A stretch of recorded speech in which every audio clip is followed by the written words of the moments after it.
हर हर महादेव।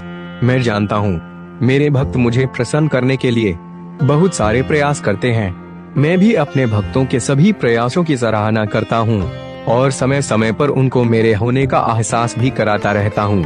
पर कौन है मेरे सच्चे भक्त? कभी सोचा है क्या आपने? यह मेरा सच्चा भक्त वही है जो एक सच्चा और अच्छा मनुष्य है, जो आध्यात्मिक दृष्टि से भी पूर्ण रूप से निष्कपटता और निश्चलता से परिपूर्ण हो।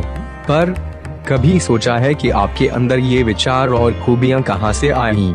जब बचपन में आप पूर्ण रूप से अविकसित थे तब किसने आपको राह दिखाई? किसने आपको हर कदम पर सही और गलत का निर्णय लेने की क्षमता विकसित करने में मदद की? वो कौन थे जिन्होंने आपको बिना मांगे ही वो सब कुछ दिया जिसके बल पर आप आज आत्मनिर्भर महसूस करते हैं? वो हैं आपके माता पिता। माता पिता ही थे जिन्होंने आपको आपके जन्म के 9 माह पहले से ही आपका ध्यान रखना प्रारंभ कर दिया था और अपार स्नेह लुटाया था और आज तक कर रहे हैं। फिर तुम कैसे भूल गए? क्यों याद नहीं रख पाए अपने माँ बाप के द्वारा किए गए उन उपकारों को जिनके बलबूते तुम आज इतना दम भरते हो? हमारे हिंदुस्तान का विज्ञान बहुत सुंदर था, इसलिए तो शास्त्रकारों ने प्रबंध किया था कि समाज में ऐसी व्यवस्था रहे कि बच्चे अपने माँ बाप की सेवा करें, जिससे कि आपको जिंदगी में कभी धन का दुख नहीं पड़े।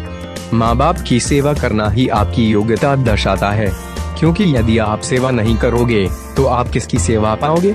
आपकी आने वाली पीढ़ी कैसे सीखेगी कि आप सेवा करने लायक हो या नहीं?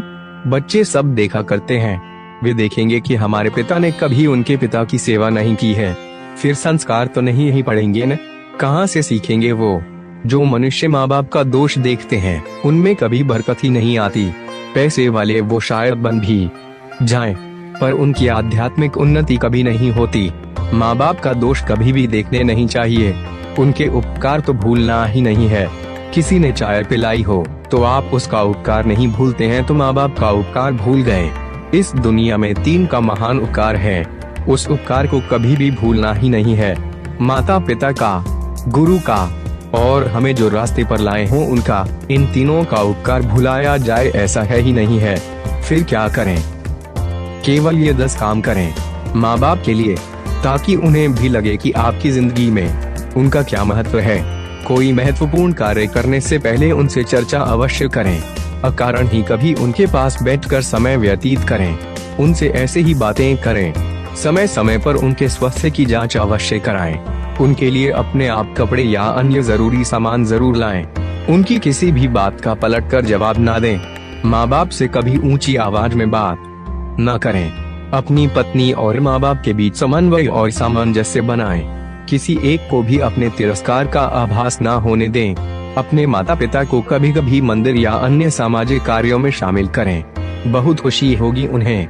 जिस तरह आप अपने और अपने बीवी बच्चों के लिए कपड़े खरीदते हैं, उसी तरह अपने माता पिता के लिए भी नए कपड़े खरीद कर लाएं। बुढ़ापे में स्वभाव थोड़ा चिड़चिड़ा हो जाता है, इसलिए उनकी किसी भी ऐसी वैसी बात को अनदेखा करें। आप खुद ही देखिएगा उनको कितना सुखद एहसास होता है आपकी इन कोशिशों का।